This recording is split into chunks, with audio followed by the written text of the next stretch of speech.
So welcome everybody. My name is Ben Gromicko. I am from InterNACHI. InterNACHI is the International Association of Certified Home Inspectors, the world's largest organization of residential and commercial property inspectors who perform about 10,000 home inspections or property inspections every day nationally. And we do a free monthly webinar. We've been doing it for about a year now. Last webinar was about air leakage, inspecting a home for air leakage. Homes leak air and waste energy and therefore money. They usually have a stack effect, and that air leakage goes right up through the top part of the house. And we see that with dirty insulation on the underside of the insulation. If you pull up the fiberglass insulation when you're in the attic, you can see that those dirty marks. And we had really good attendance. This webinar broke a record. Again, if you just attended, we had over 1,500 people registered to attend. We are expecting 1,000 people to attend tonight. A lot of people can't make it, already emailed me, so I'll be recording this webinar. If you wanted a recording of it, I'll show you how to get a recording of it at the end of the webinar. And we'll start in just a couple more minutes. We're approaching 600 people. I expect about 1,000 people to show up. The software can only handle 1,000 people, the webinar software. So we're going to max out, I'm sure, with 1,500 people registered to attend. We'll probably get about 1,000. So just so that you understand, you should be able to see me. I cannot see you. You should be able to hear me. I can't hear you. So if you wanted to ask a question on the right side of your screen, you can type a question and then send it to me. I'll try to answer it later. It might take me a week or so to get through them all. Or you can email me at ben@internachi.org. So it's just 2 minutes after starting time. It's hope everybody got their time zones correct. So we're over 600 right now. So I'm going to give just a few more minutes. And we're going to talk about finding defects in a home inspection. And after a while, I was a home inspector for about 13 years. And after a while, you get to be pretty confident in finding defects for your client. You throw a defect into a house, and the way that I inspect a home, I'll find it. If it's visual, I'll find it. Because you learn to develop your own style, your procedure of inspecting. And it has something to do with the standards of practice. But sometimes it goes beyond the standards of practice. So we're going to inspect this house. This house, my client bought the second floor. So these are apartment units. There's a unit on the first floor. There's a unit on the second floor. That's my client up there. And there's an HOA. And just because there's an HOA doesn't mean I'm not going to inspect the roof. I'm going to inspect the roof because it has an effect on my client. And we find some defects, some major defects. This is stucco defects, cracking in the stucco that's been poorly sealed.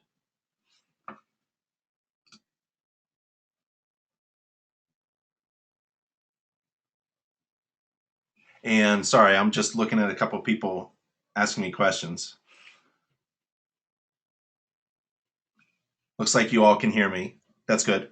Another defect that I found at this property was a railing, a safety railing on the outside that was loose, and that could hurt someone. This is a material defect which poses an unreasonable risk to someone's safety. So I'll show you how I found that. Anybody know what this is? Does anybody know what this is a picture of?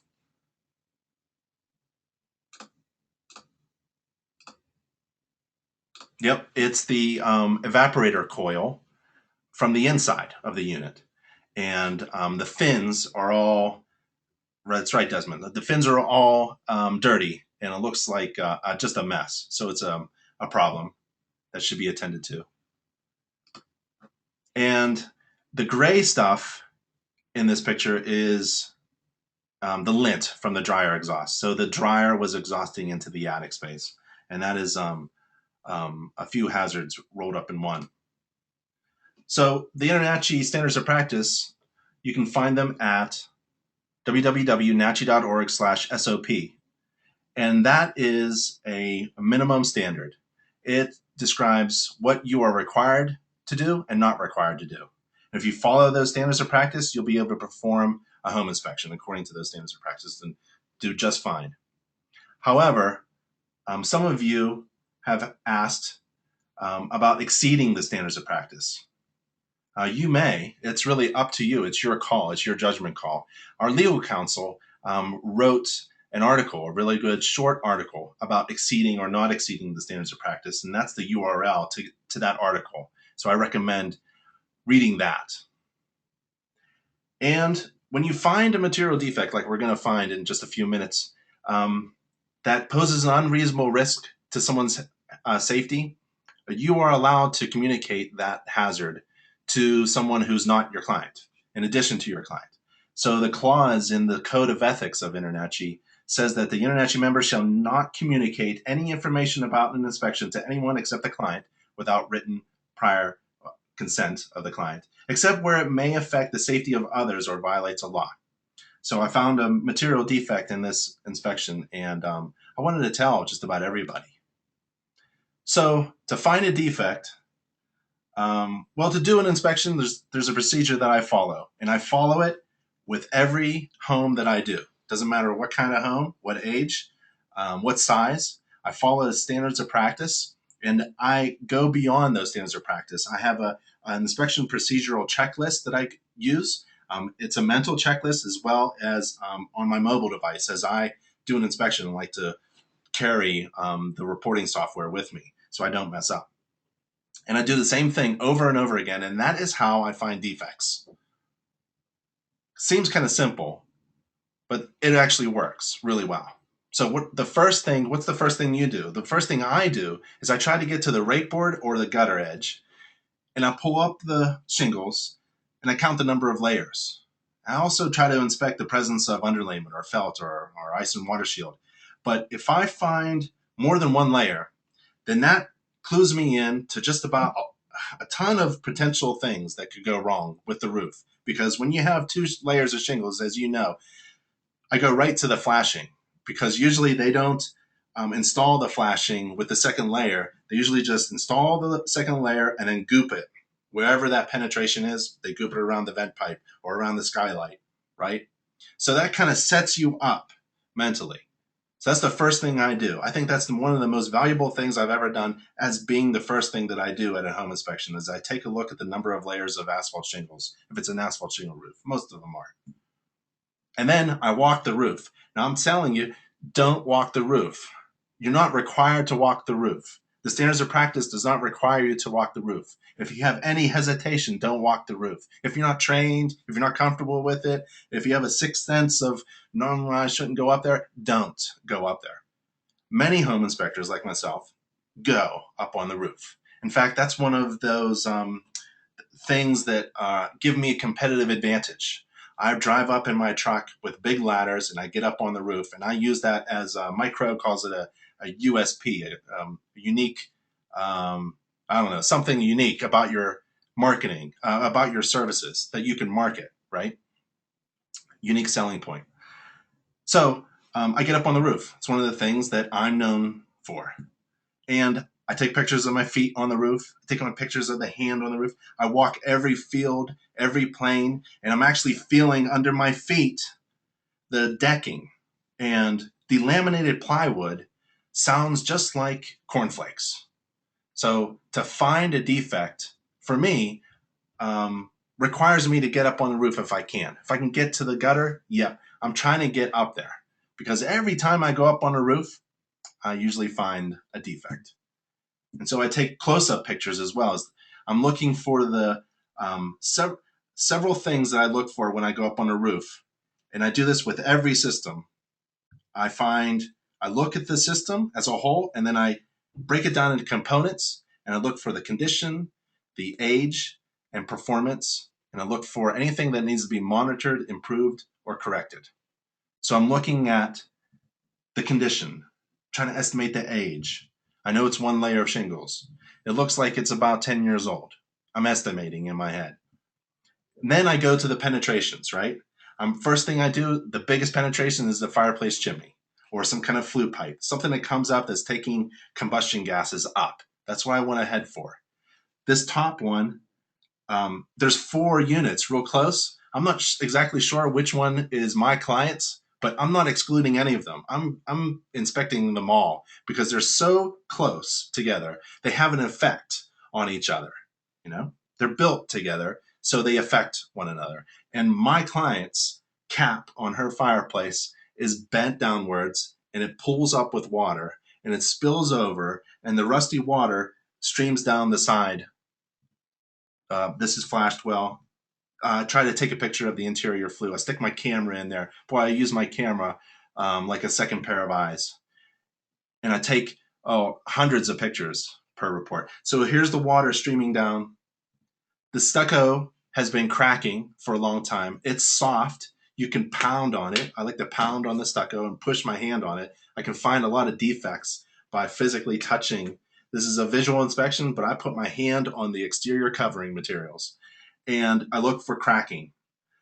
Cracking in stucco is an open pathway for water. And I think when I'm on the roof, like rain, rain comes from above and it hits hoods and vents and things that should be diverting water from around that unit that goes up through the roof, right? So, like a hood, a cap, flashing. I'm thinking of how rain falls down and streaks down and hits other penetrations. And when the 2 materials meet, that area there is prone to water penetration, needs to be flashed, not just sealed. So then it goes down the field or the planes of the roof into the gutters and downspouts. And then we talk about surface management. So while I'm up here, I'm thinking how water moves down through cracks, and I don't like those. The chimney's wide, so it needs a cricket or a saddle flashing. I'm looking at the step flashing as well as the flashing over the step flashing. And this is the area that I'm concerned with. This is the bottom corner where it's heavily sealed with silicone. That's not going to last. Then I look at other flashing areas. Loose piece of step flashing. Then I look at the vents. Ridge vent, soffit vent, vents, vent pipes, the flashing around the vent pipes.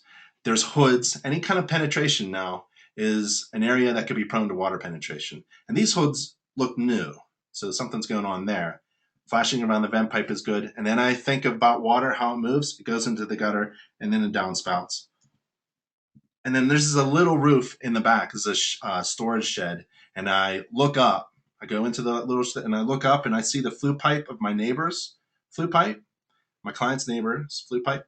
And I see that the roof leaked in the past and caused damage. And the plywood was damaged by water. And that's where that chimney was cracked and leaking, and the flashing wasn't right. It's dry at the time of the inspection, but I don't like the way it was patched. It was patched with silicone. That's not permanent. It's going to open up again. So I put that as a defect, something that needs further evaluation. So let me ask you. Let's do a poll here. Do you walk on the roof? Do you walk on the roof? And then I'm going to give you 30 seconds. We'll only give you 30 seconds to answer this question. I would choose, if it was me, I would be choosing yes, I always try. And then you click submit. Or yes, I walk on the roof, but I'm a scaredy cat. Actually, I hate heights. So I'm really fearful when I'm up on a roof. But I'd rather not. Or you can select no, never, absolutely not. I don't even bring a ladder. Or you can select I'd rather not. Oh, so 30 seconds is over. Let's see.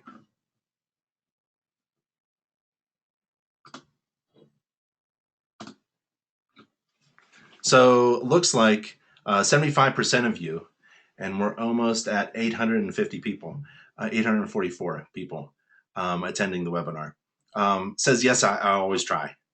So it's good. So I'm glad to hear that, because if you if the majority of you don't go on the roof, then that whole first part of the webinar wasn't for you. So inside, according to the standards of practice, inside you're supposed to look at the roof from underneath, from accessible areas. So that's really the attic space. But I can't get to that one part. I can see the flue pipe of the chimney, but I can't get. There's no way for me to safely walk over there without at least moving all the insulation or maybe falling through the ceiling. There's no flooring, so I can't get to where I want to get. So you have to disclaim it. You have to put that in the report. You have to put that restriction in the report.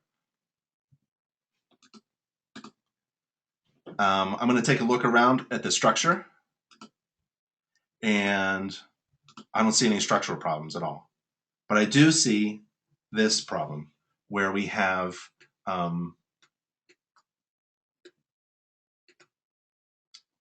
let's see here. Hope you're all still with me.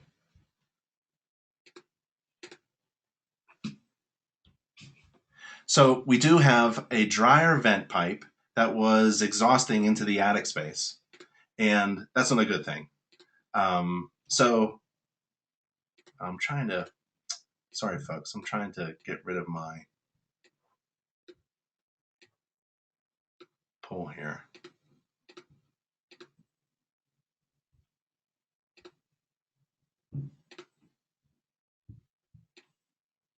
Sorry, bear with me.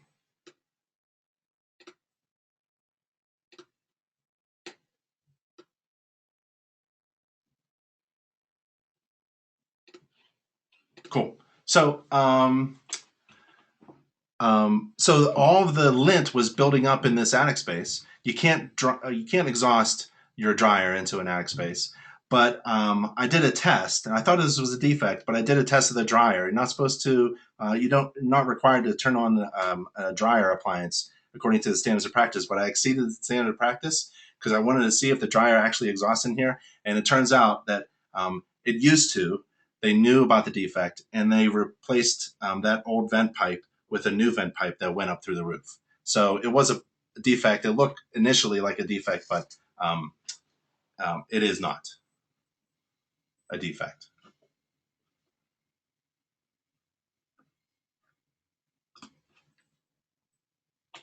So let's see. Continuing, the insulation was compressed by the flooring that they put up there. Remember, this is a second floor kind of apartment, and they didn't have any storage, so they threw some plywood up. They compressed the insulation from 10 inches down to 3.5 inches, and that's a really bad problem with energy efficiency. You're losing a lot of that heat and conditioned energy going right up through the very thin layer of insulation. So that's something that I call out. I confirm that the attic space is ventilated, that there's flashing around the vent pipes as I can see them.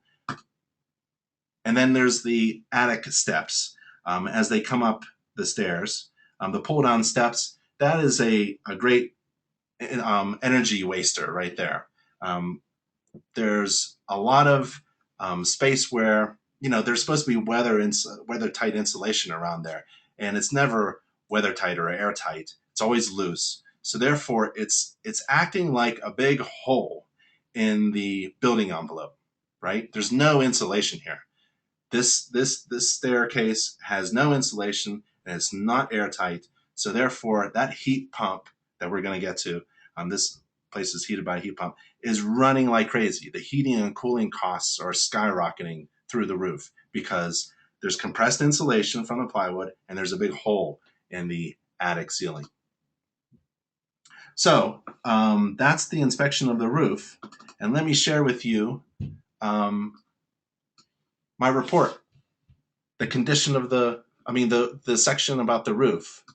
And here it is. I put on top a disclaimer, and it's very plain English disclaimer. We're not professional roofers. Feel free to hire one before closing. We do our best to inspect the roof system with the time allotted.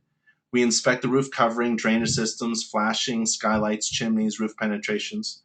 We're not required to inspect this stuff, and this is not an exhaustive inspection of every detail of the roof. It's virtually impossible to detect a leak except as it's occurring or specific water tests, which are beyond the scope of our inspection. Then I do the standard thing. It's my standard inspection procedure, which is reflected in my report. So in my inspection, I took a look at the asphalt shingles as a system, as a whole. And I have some narratives there. And then I try to estimate the age. It's relatively in good condition and it's relatively young. And then I look for problems with the condition. It looks to be in good functional condition, no major defects as I see them, nothing cracked, nothing missing, nothing damaged, but it's not a guarantee against leaks in the future. I document the layers. There's one layer of shingles, that's good. I looked at the flashing and I documented it. So the way I inspected it is reflected in the way I report it. All the flashing looks pretty good except one little piece of step flashing. And here it is here. One piece of step flashing is exposed, it's loose, and should be corrected to prevent water penetration. Sometimes that happens during installation. The guys are throwing up the step flashing so fast, one gets loose and not nailed.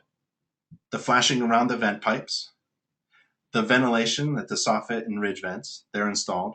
The gutters and downspouts, I'm coming down. Remember, I'm coming down just like water is coming down. And then there's monitoring recommended because of the prior water damage and the stucco. And the stucco cracks actually are part of the exterior covering, so it's in the exterior section on the chimney.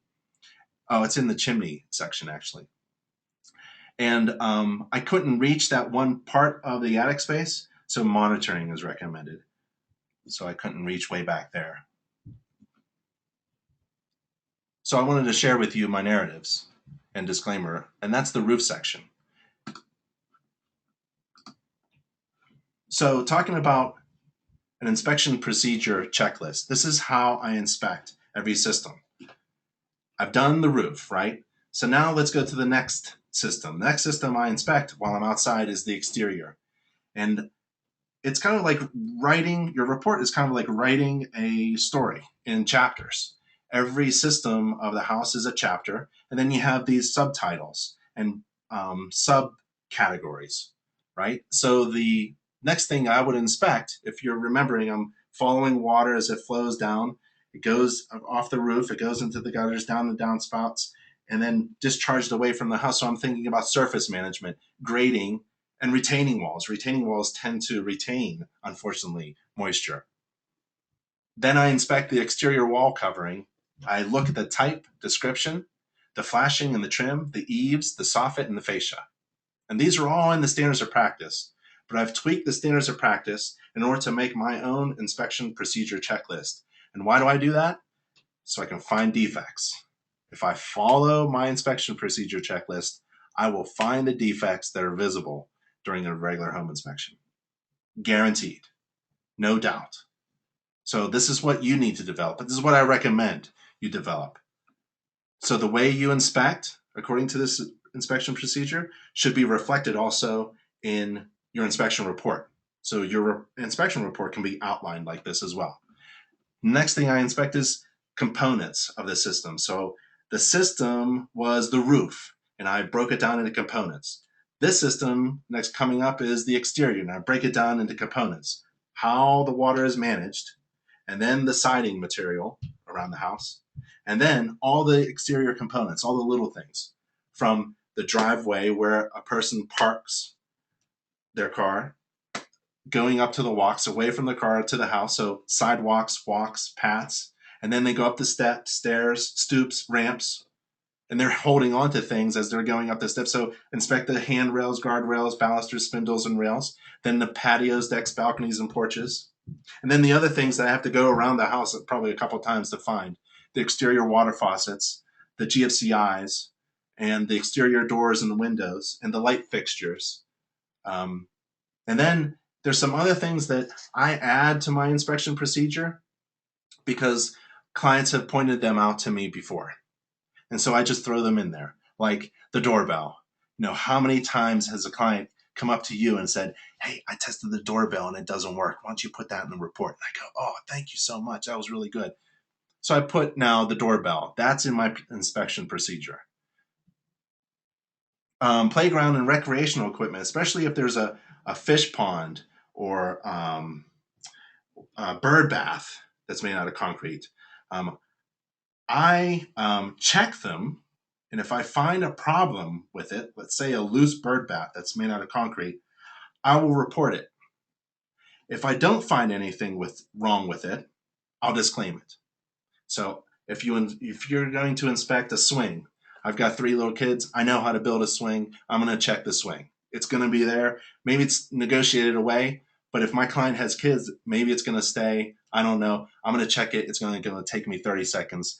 If I find a problem with the swing set, for example, I'm going to document it and tell my client.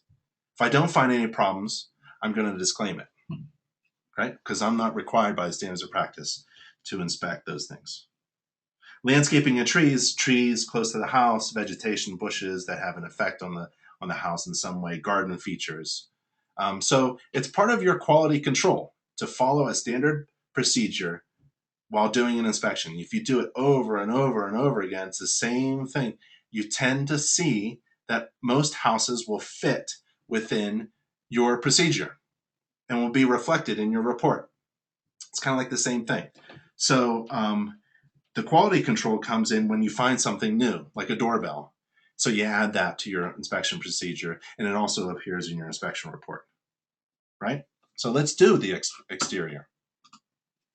Oh, these are the systems that I inspect. There's 13 of them, I think. 12, 13?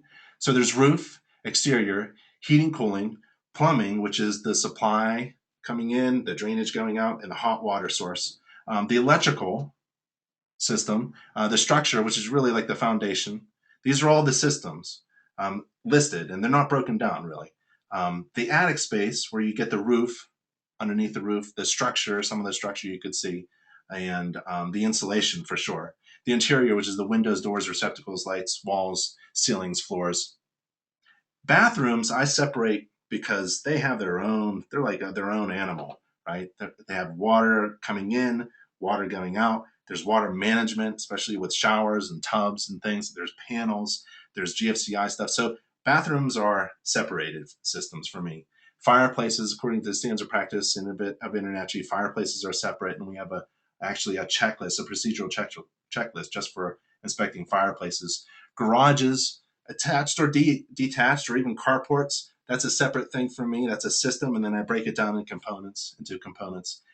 Kitchen, I actually do that last. I inspect it last. It's in the report last, and it's because that's where I end up in my inspection procedure, and I write my report, and I do all the paperwork, and finish up and get paid in the kitchen. You can add to this detached structures, like if you do barns, septic inspections, pools, things like that. So these are the basic systems. And so you break down your exterior into components, right? The first thing, that's my old truck there. You can see I'm carrying a 28-foot fiberglass ladder and a 40-foot aluminum ladder. And I check the parking or the driveway, and then all the walks that go up to the house. This is my standard procedure. So I'm looking at all the walks. I'm looking at the exterior siding materials, identifying it, looking at the condition. I'm looking at the deck structure in the front. Looks pretty good from underneath and above. Looking at the light fixtures, the handrails, the condition of the deck. Up the railing in the front is actually missing a bolt, and this is a safety hazard. So I'm going to flag that as a major defect. Then I broke it down into components. Remember, the little components, the exterior water faucets and the receptacles in GFCI. So I'm testing those. I do the windows, including screens. This one's damaged there, and the screen is missing. The doors, the storm doors, this one doesn't lock or latch. It doesn't work. Without photographs, I would not be able to remember all this stuff. And so I have photographs, and I have a mobile device that helps me write the report. Like, I would write the report, and I can't get off of the roof if I didn't check off the flashing. So you have to inspect. It's a good recommendation. You have to, if you write the report using a mobile device while you're within the system and you're breaking down the components, you can't make a mistake. And if there is a visible defect, major defect, within that standard that you use, you're going to find that defect. It's guaranteed. A couple things, light fixture is missing. That light switch doesn't work. Here's the deck in the back. Looks pretty good. The railing on this side has the same problem. It's disconnected at the bottom. It looks like there was a little drywall screw holding up, the railing, right? How many pounds in any direction? 200. That's not going to hold 200 pounds. Looking above, looking at everything, every component. So if I'm in a square, I'm looking at all the surfaces, right? All 6 sides, top, bottom, 4 sides. There's black stuff on the ceiling, so of the ceiling of the porch. So I realized after a few seconds that was the grill. It wasn't a fire. It's not mold. It's not a roof leak. There's a crack at the flashing at the top of this deck here where the stucco meets the deck. Don't like that very much. I already have cracking at the stucco that led to deterioration of the roof deck at the chimney, and now I have the same kind of flashing, potentially a problem there. So I want to keep that in mind. And when I look at a door, I look top, bottom, bottom right, bottom left. Top, bottom, bottom right, bottom left. All the time. Looking for anything wrong. But I do it for every opening, actually. I look at the top, bottom, bottom right, bottom left. Exterior receptacles, exterior lights. There's the elevation from the back. Pretty good. A little vent for the heat pump unit. Underside of the deck, it's bolted well. I can't really get to it because the neighbor's patio area, I don't want to intrude too much, but I can see the ledger board is attached. And then I pulled the capping because it seemed kind of loose, so I pulled the capping on the rear deck, the beam that goes across that holds up the floor structure of the rear deck. So I pulled the capping off, and that's what I found. So there's our material defect. Why did you pull the capping off? This is a visual inspection. Well, remember how I like to put my hand on the exterior covering materials?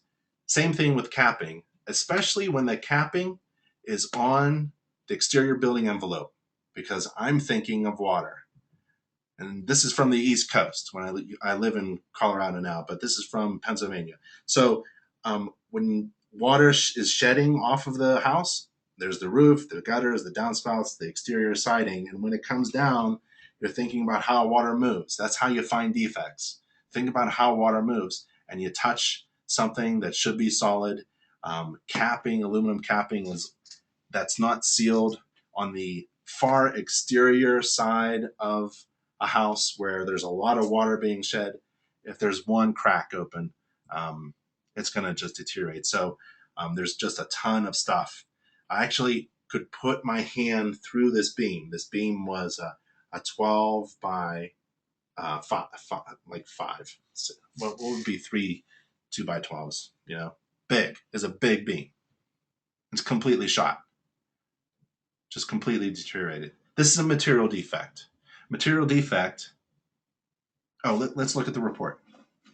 So the report of just the porch, right? Here it is here. So we have the deck. The age seems to be, same age as the house. Ask the seller. And then material defect, posing an unreasonable risk. Major correction is required. A material defect is a specific issue with a system or component of a residential property that may have significant adverse impact on the value of the property, or that poses an unreasonable risk to people. This deck poses an unreasonable risk to people. Don't use the deck. This is what I wrote in the report. Don't walk on the deck. The collapse of the entire deck structure in the rear of the house is imminent. I think that means it's guaranteed to happen. So this poses an unreasonable risk to people.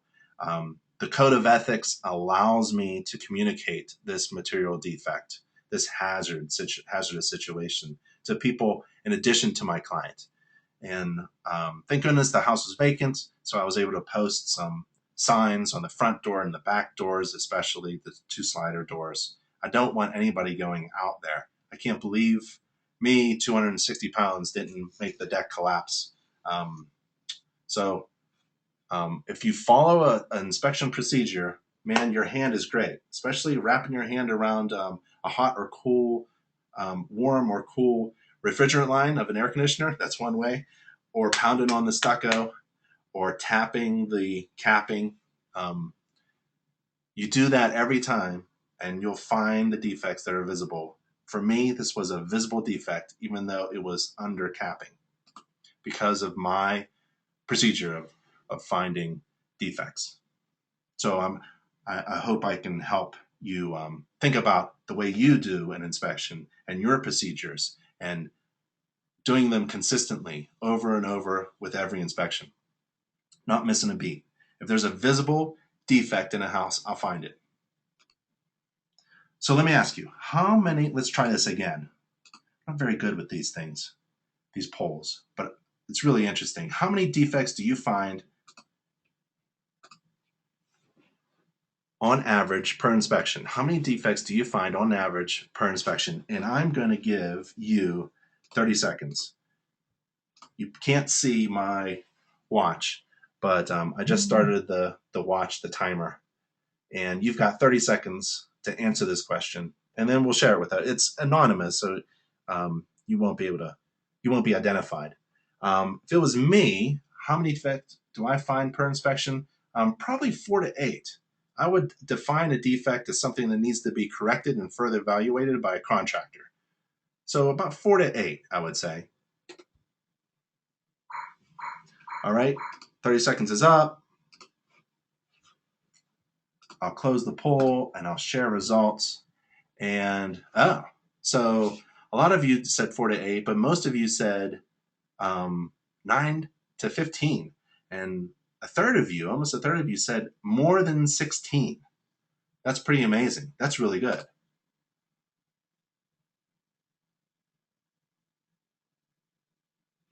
All right, so let's continue.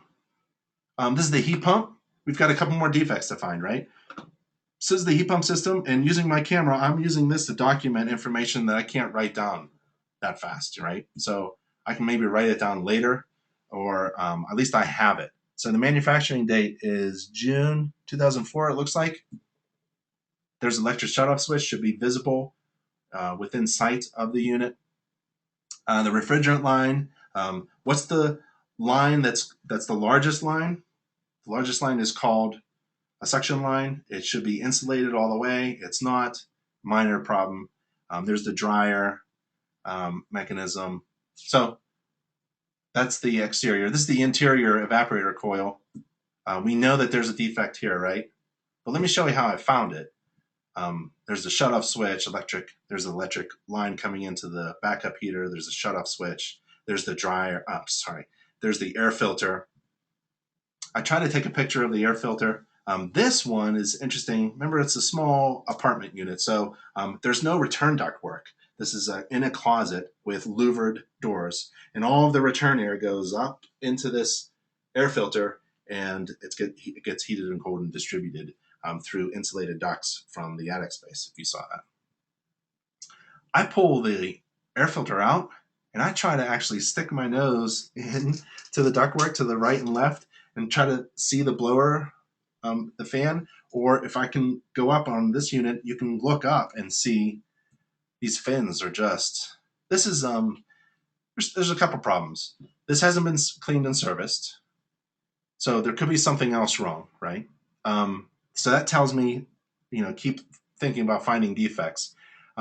This also tells me that there's indoor air quality concerns. If your client is sensitive, this is an indoor air quality concern. And also it's an energy efficiency concern because this unit is not operating properly.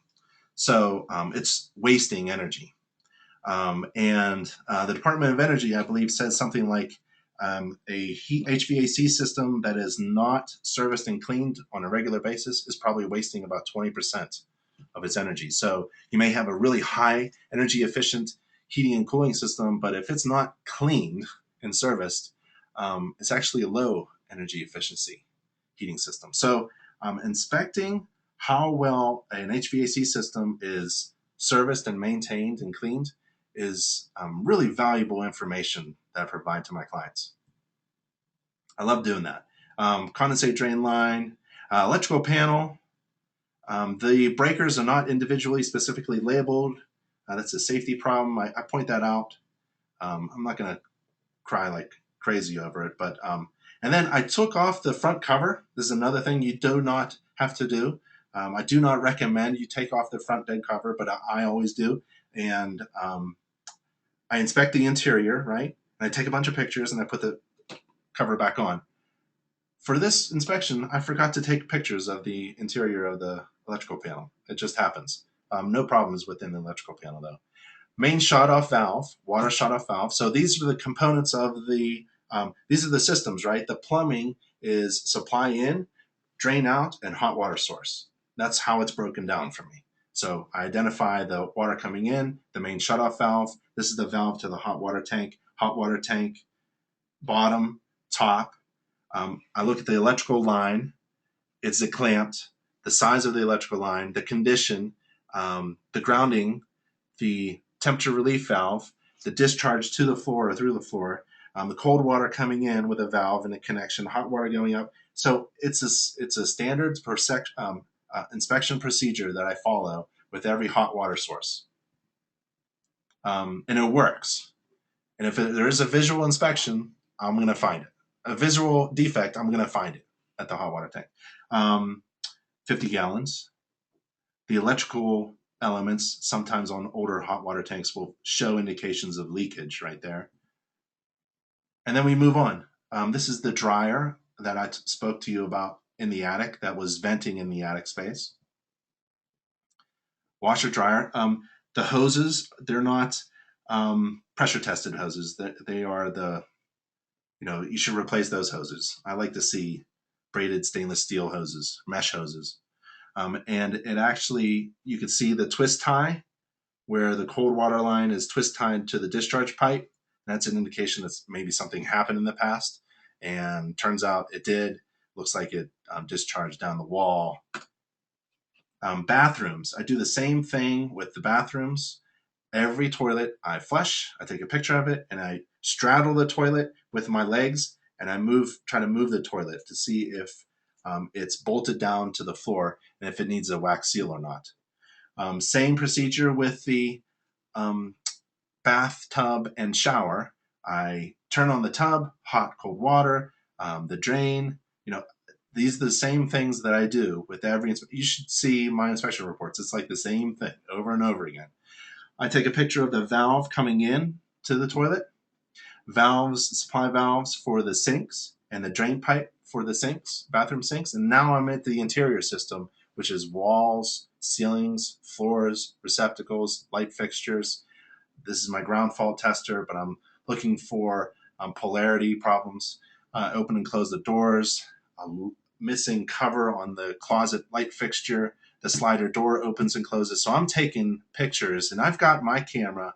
I actually have two cameras. One's for video. I'll talk about that later. And the other one is for digital pictures. And I've got it set down to the smallest low quality setting. I really don't need to take megabytes. I'm not producing a book here. I need fast, quick operation of my digital camera to document what I have seen at the inspection. Here's the fireplace. You're required to open and close the flue damper on a fireplace according to the standards of practice. This is an enclosure, so I look up, I look down, I look back, I look to the sides, bottom left, bottom right. So that's what I do. Look up, down, back, left, right. And usually if there's a defect within there, I'll find it. But, there's the damper, no problems there. There's the top, there's the bottom, there's the back, there's the left, there's the right. I mean, if there's a defect somewhere in there that's visible, I'm going to find it because I follow the same inspection procedures over and over again for every fireplace. There's the door, there's the windows, kitchen, 2 sinks, left to right, run water, turn on the garbage disposal, look at the wire, the connection, the clamping, the water valves, the drain pipes. And also, I love the push on sink cabinets, especially made out of this type of material, particle board stuff. And this one had a problem with the shelf.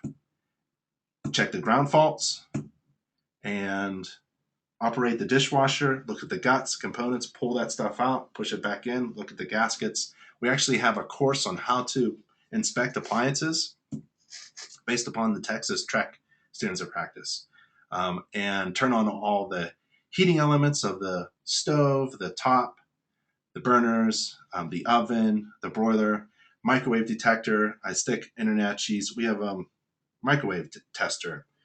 You stick it in a microwave, turn it on for 5 seconds, it glows, and you take a picture of it. And that means microwaves are bouncing all around inside the microwaves. And it's kind of like the awe factor. My client is usually now in the kitchen with me. This is the last thing I inspect, remember? And they're behind me and they take a look at the microwave and I stick that thing in there just to confirm that it works. And there's a missing cover at the kitchen light fixture. So that was the end of the inspection. And we've got problems. So we've got the stucco cracks, defect at the railing, defect at the evaporator coil, and I thought it was a defect at the dryer exhausting end, but they fixed it. And material defect at the rear deck, where the deck is about to collapse. So think about your standards of practice that you follow. Think about exceeding the standards of practice. We have an article, again, written by our legal counsel. And we have an online agreement system that I recommend using. It's nachi.org/agreement or online agreement. And it's a customizable online agreement system. And you can add this clause if you like. We wrote this as a suggestion. If inspector discovers a condition that in his or her judgment presents a risk of imminent harm, client agrees that inspector may disclose that condition to the seller or such other third parties as inspector deems appropriate. So maybe that's helpful to you. And that's at nachi.org/agreement. So one more poll, huh? Let me ask you, how many pictures do you take on average? And I'll give you 30 seconds. And I'm starting the clock. You can't see it, but I'm starting the clock. So how many pictures do you take on average? Well, this is easy for me, I take over 200. There's about 13 systems. Remember we were talking about the systems? There's about 13 systems, and I take about 20 pictures per system. So that's over 200. So I'm going to answer over 200. The next poll would be how many minutes of video do you take? But we'll talk about that later. All right, there's the alarm. And I'll close the poll and I'll share the results. And there we go. Awesome. That's really awesome. As little as 5 years ago, you wouldn't see that. As little as 10 years ago, even, you would see more on the lines of like 10, 15, 20 pictures per inspection. We review, as part of the membership benefits, we review inspection reports and for new inspectors, new members. And 5 years ago, 10 years ago, that would not be like that. So it has incredibly changed. You're taking a lot of pictures out there, over 100 pictures. I would say in the next few more years, 5 more years, you'll be taking over 200 pictures and video, many minutes of video. So let's go back here. All right. So the inspection's over. So let's pretend, I'm sure you've heard of the Home Energy Report. What this is a reporting tool that can run on Macs, PCs, laptops, iPads, mobile devices, iPhones, Droids. There's inspectors all over the country. This Home Energy Report works in the United States only. Sorry, Canada and Australia and all of our international friends. This energy tool is based upon the housing stock in the United States. And a home inspector can produce an energy report within just a few minutes. How? Well, you collect 40 pieces of data that you've already gathered during your home inspection. So So you don't go beyond the standards of practice. You stay within the standards of practice, your visual inspection, you've collected some data about energy. You've been collecting data about energy for years now. Now you enter that data, those 40 pieces of data, into our tool. It takes about 4 minutes, and you write a home energy report for your client. And the main goal of the home energy report is to give a quick understanding for your client how much this home is going to cost to operate once they move in. So let's do a report, okay? How do you do a report in 4 minutes? Let's do it real quick. I don't want to take up your time. We're running out of time, so let's do a report. You go to NACHI.org, and then you select, see up here, members only login. You click that, and then you log in again. Second click. And then you scroll down, and there it is. So within a couple clicks of the button, you're at the energy tool. This is the tool that generates the report for you. You don't even write the report. We write it for you. So you click the tool, and hopefully I am connected to the internet. And this is my account, holds all my reports. I have many, many pages of reports. And the first thing you enter is the zip code of the house that you inspected, 19460. That's Phoenixville, Pennsylvania. And this is the hard part. You have to wait for it to calculate things. It's looking up energy prices in that zip code. So you don't have to think about, oh, what's the utility bill for that? Nope, this tool does it for you. Enter my name, enter your client's name, sorry. Enter your client's phone number, the address, 3 Main Street. It's not Philadelphia, it's really Phoenixville, Pennsylvania. This house was built in the year 2004. It's near Philadelphia, that's good. The number of people that are moving into the house. Remember, this isn't a report, an audit about the people who live in the house. Who cares what their utility bills are? This is customized to my client. So if the seller is a family of 2 and my client is a family of 5, the utility bill of the existing property owner is irrelevant. What this tool does, it's customized to the people that are moving into the home. So I have a family of 5 coming into the home. The tool defaults or auto-generates the energy prices. I'm going to go quick because I don't want to take up your time. I don't want to push an hour. But here's square footage, 1 or 2 stories, unconditioned basement, unconditioned attic, number of light bulbs, about 100. None of them are energy efficient, as usual. Attic floor insulation, it was compressed down to 3 inches. Wall insulation, let's give it R13, R13. In this house that we just inspected, the left and right sides of the house are nice and warm. They're not outside because it's shared wall. So really thick insulation. Is it reasonably airtight? No. Are there skylights? No. The type of window, double pane clear aluminum, about 30 square feet in the front. Same type of aluminum window in the back, about 60 square feet because of the slider doors in the back. And in the left side of the house, there was no windows. There we go. Left to right side of the house. There is a closed washer and dryer, electric dryer, 1 refrigerator, no freezers, water heater, 2004. It was electric, 50 gallons. Standard thermostat, heat pump. It was built in 2004. I don't know the other numbers. It was defaulted for me. That's good. Electric heat pump, 2004. I'm going real quick here. Thermal distribution. The ductwork was in the unconditioned attic. Are they insulated? Yes. They're not sealed. There's no boilers, no house fan, no pool, no spa, no hot tub. Generate report. This is the hardest part of writing a home energy report. It's crunching all this data. Actually, the Department of Energy has a laboratory, Lawrence Berkeley National Laboratory, has an energy calculator. And we just sent all that data to that energy calculator in California. It's crunching that data and generating recommendations. based upon what you've entered. And so the amount of information is about 40 pieces of data. It's same kind of stuff that you look at during a regular home inspection. You enter it into the tool, and it spits out a report. You can re-edit some stuff if you think you need to re-edit, or you can view the report by clicking that link. Here is the link to the live online report. It's a dynamic report.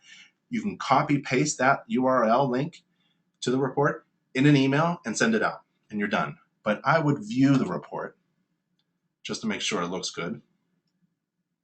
It takes about 5 seconds, 10 seconds, yada, yada. It's loading up the report. Oh, you could do this, remember, on an iPhone, so you can be doing this at the inspection. Here is the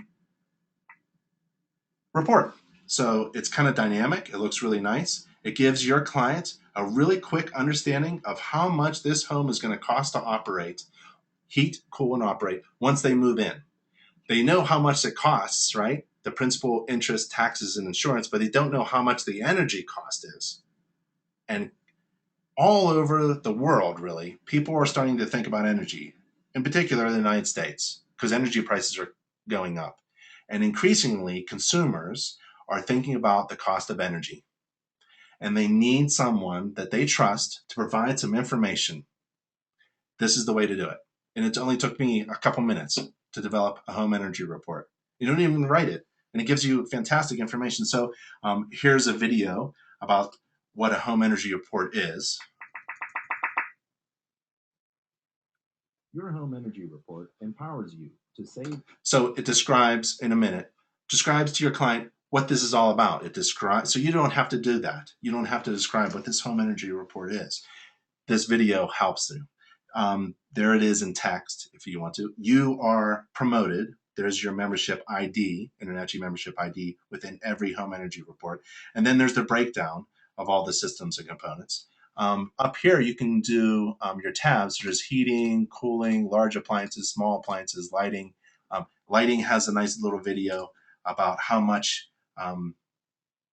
Did you know upgrading 15 So I don't know if you can hear light that. bulbs in your home with energy-saving bulbs could save you about $50 per year? While the initial price of the newer light bulbs is typically higher than the inefficient incandescent bulbs you're replacing, you'll spend less each year to operate them. Most CFLs pay for themselves with the energy they save in less than 9 months. So it goes on with that. And then hot water numbers, and then energy upgrades. These recommendations are for upgrades. They're not improvements. Upgrades, as you know, are not part of the negotiating table.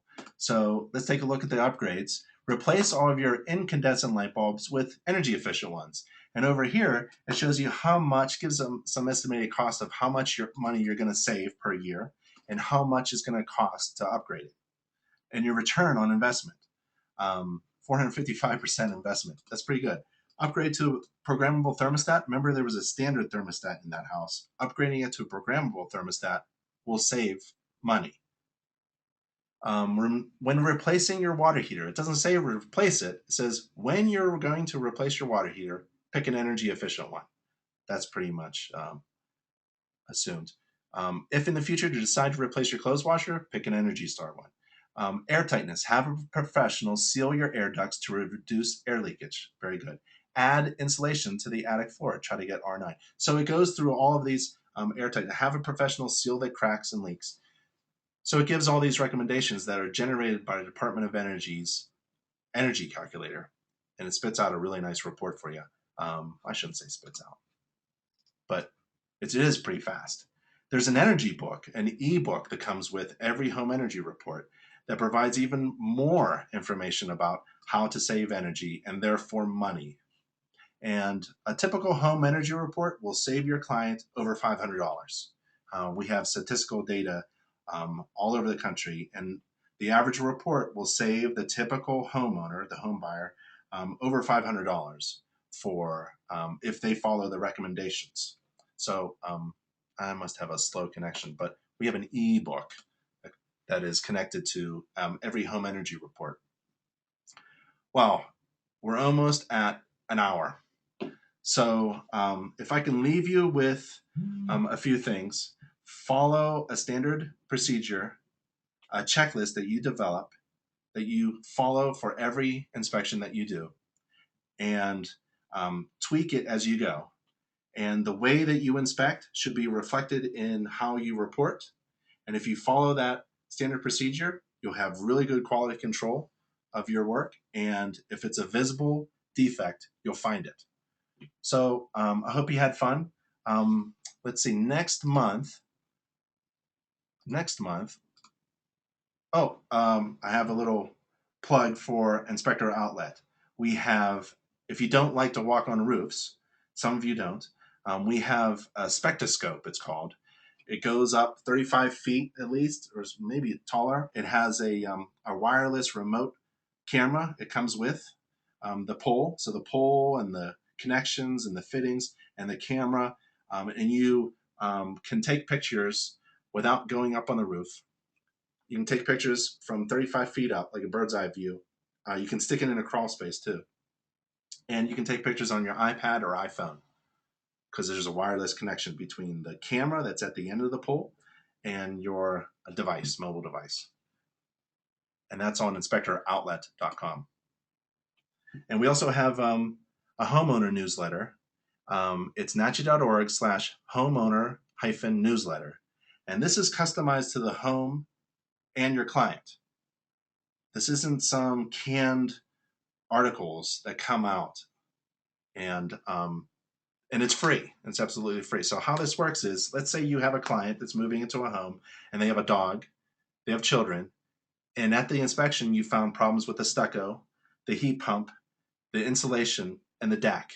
Well, Shazam, the first few issues of the homeowner newsletter will have articles about pets, um, children safety, maintaining stucco and looking for cracks in stucco, maintaining your HVAC system, including heat pumps, adding insulation and saving energy, and how to maintain a deck. It's totally customized by you. We provide you about 50 things to check off, and that builds the content of the homeowner newsletter. And it can go on for years and years. And it establishes a long-term relationship with your client with relevant information. It isn't just some canned responses like cleaning your gutters in the springtime. It's a newsletter that is customized to the home that you inspected, based upon the condition that you found it in, and based upon your client. And it also promotes you. So for every newsletter you send out to a client, the first thing that pops up is your face and contact information. So, and it's absolutely free. So next month we can do more defects, finding defects. I got some doozers. Or we can talk about marketing and branding. Or why don't you email me your suggestions if you're interested in attending another webinar. And we are over time. It has been a lot of fun. And to get a recording of this webinar or to not miss out on anything else, we've had these webinars before, and there's a lot of other things going on with InterNACHI. Sign up for the e-newsletter, which is coming out in 2 days. We'll be sending out the InterNACHI monthly newsletter, and once you have it in your inbox, subscribe to it. Hit the subscribe button so that we can get it to you, so that you can get all the information and all the tools and all the free stuff that InterNACHI has to offer. All right, everybody, that was fun. If you need to email me, it's ben@internachi.org, and I'll see you all later. Bye.